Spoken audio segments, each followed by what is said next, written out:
is that poke already coming out from Varus, and it's just kind of like, hey, we're here. But at the same time, this is exactly what the red team needs to do. They need to keep pushing down that mid lane. They need to say, okay, you're there, you want to try for Baron, we're going to try and get your mid turret.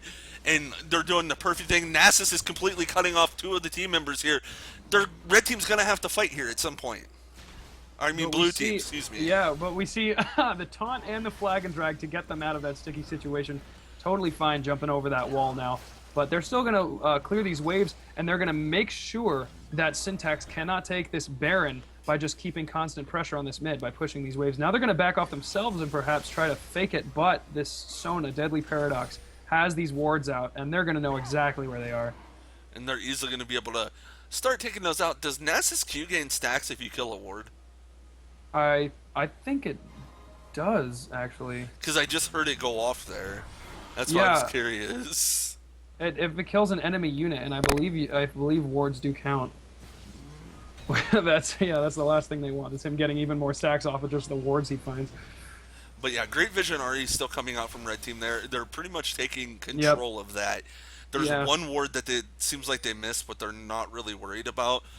It's just so much of a standoff here. It's going to keep going into that 40-50 minute range until one team fight ends the game. Yeah. At this point, the death timers are going to be um, so long that one team fight can easily decide it. But we see the Vision trading back and forth.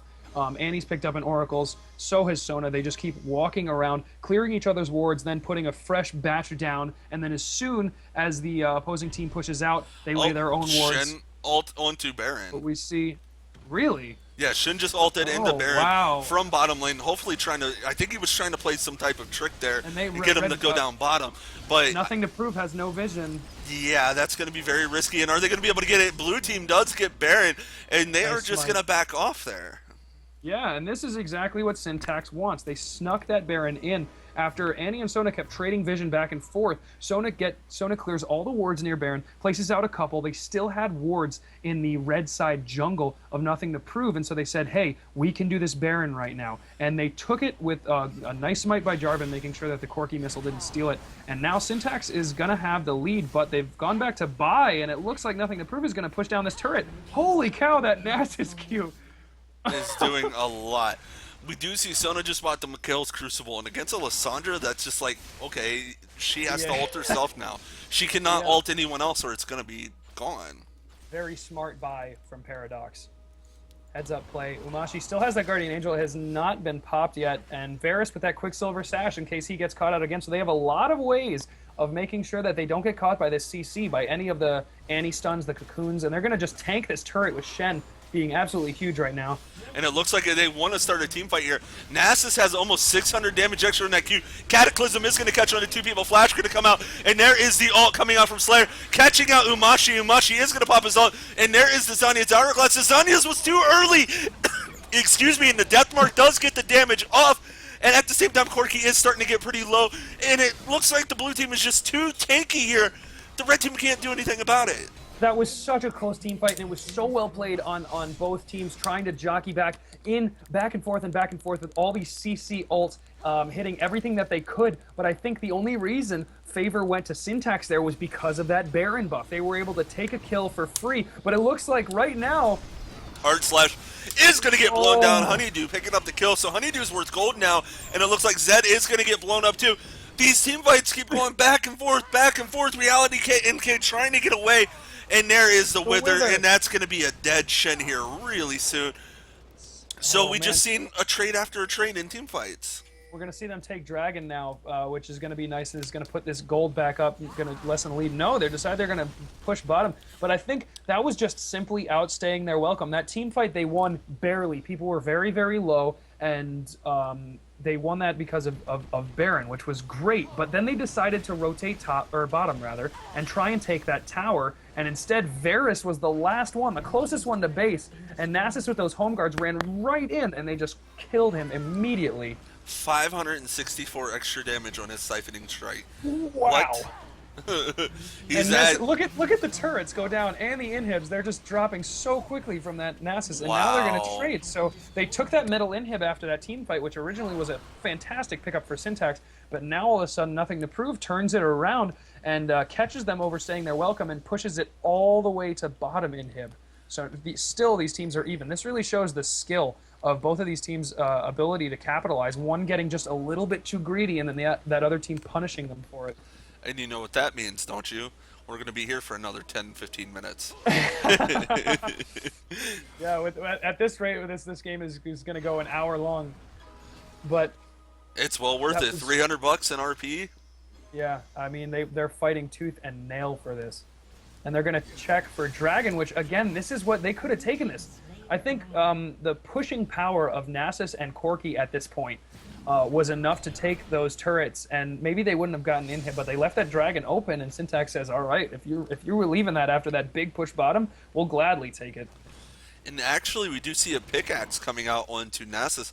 Maybe we'll see a Last Whisper on Nasus. That'd be different. Wow, that would be brutal if he can land those siphoning strikes. But we see Corki with a Trinity Force, Blade of the Ruined King, Last Whisper, and another pickaxe, probably building towards that Infinity Edge, as well as a Quicksilver Sash, while Varus has the Bloodthirster, no longer fully stacked, Static Shiv, Last Whisper, and then another BF Sword, perhaps. And he sold his boots too. He has Mercury Treads now. Oh, he did, to try and lessen that CC even more. So we saw him go for the Lucidity boots in that attempt for him to be a very strong spellcasting AD, shooting those Qs out. But then he realized how strong the CC was, even with the Quicksilver Sash, even with the Crucible from Sona, and he decides to go with those Merc Treads instead. So possibly going to be able to see a team fight here. Elise is going to be moving back in, and this is the point where they need to. It's down to the nitty-gritty of 1 to 2 team fights is going to be the game. And it's just getting the perfect one. And Drill is going to be able to get the Wither out onto Jarvan the 4th, and Jarvan's just going to flag and drag away. Yep, and at this point, this is where gold starts to become, like, you need a significant lead to make a difference, because people are starting to get into their 5 and 6 item builds, and because we're so deep into the game, where 4,000 gold would mean a lot at the 15-minute mark, at the 40-minute mark, not so much. So either of these teams, if they have really good positioning, if they catch either the AD or the AP carries out of position, they're going to be able to win this fight. The gold lead doesn't matter as much, but we're going to see Baron in about a minute and a half, and that's probably going to be a big decider, is who's going to take this last Baron. Oh. If Nothing to Prove doesn't kill them right now with this surprise team fight. It'd be very risky to do, and I was kind of curious why Syntax was going to be pushing up mid, as mid inhibitors already down. There's 2 other lanes, so they did start to make their way up to the top. They are tanky enough to start tanking net, and we actually do see the double Randuins coming out onto Syntax too, so they just don't want anyone to move, but we did see the Void Staff come out onto Lissandra and a Guardian Angel onto Elise. I personally would like to see the old Gambit style of every single person, even the support, getting Guardian Angel. Yeah, it makes it so hard, because as soon as you team fight, you don't even... and the red team catching out the blue out of the range there, and here comes the Shin ult, and the Cataclysm is going to hit on the 2 people. The Corki is going to go back and try to stay out of the range, but here comes the Zed and just blowing him up. Umashi going to be able to pick up the kill. Another Flag and Drag going to get some knockups, but here comes the damage out from Slayer, and Slayer is going to go down. Drill needs to get out of there as he is getting low, and this is a 1 for 2 so far. Are they going to be able to do anything about this, as Honeydew is possibly going to get low? That is a 3 for 2 right now, and it's possibly going to be 4 for 2 if Honeydew doesn't use the stun here soon. And there is the Flag and Drag. The stun is going to come out, and he's going to turn into a Sona. That's a 4 for 1 there. And now the death timers are so long, they know that they need to capitalize on this. They're going to push all the way. They're going to try and take inhib. If Nasus tries to stop them, he may very well die. He might be able to pick up Sona, but right now Zed did not have his Guardian Angel pop. He jumped all the way to the back line on Corki, did all of his damage, and then proceeded to just shadow away. And that's the death mark going to come out, and that is the ace. And that should be the game. Syntax should be picking up the finals here for NA Go4LOL number 104. I hope I'm not calling my shot too soon here. But Corki's going to be the first one up, and it's not going to be in time. So congratulations, Syntax, on taking this Go4LOL. Well played, well played. That last team fight, Nothing to Prove thought that they could take a quick turret, that inhib turret, and they thought that they could maybe grab another inhib or at least force a fight, but before that turret even went down, Jarvan flashed, Flag and Drag in, Cataclysm, Shen ulted on top of him, and all of a sudden that just spelled the end for nothing to prove as they found themselves overextended, getting hit with every ult. So a great job by these teams, guys. Thank you for coming out and watching. I know it was a short tournament today.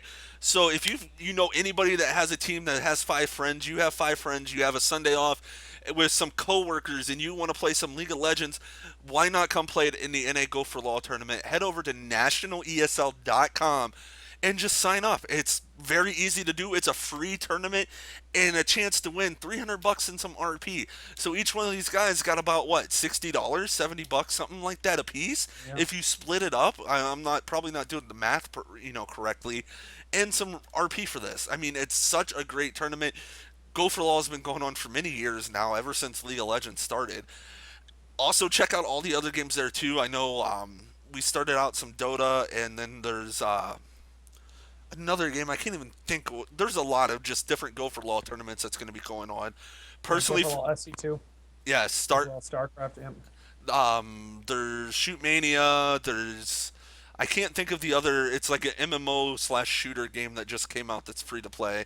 But there's a lot of Go4LOLs or Go for such and such games going on. So make sure to check that out. Personally, for me, if you guys like my casting or you want to yell at me for being lazy and not controlling the camera too much, my Twitter is on the screen, twitter.com/jgussie89. Where can these guys find you?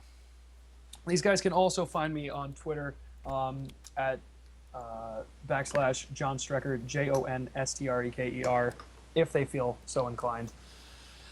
So make sure, guys, also to follow the streams. We have the NESL_LOL and NESL TV. We have a lot of stuff coming up here soon too. So let me check out my handy dandy calendar here. Next week there is a lot of League of Legends going off. We've got premier playoffs for 3 days on Wednesday, Thursday, and Friday. We have EPS qualifiers. That's where our high-level challenger teams come out. We've seen Cloud9 play in there. We've seen Vulcan play in there. We've seen a lot of teams play in that.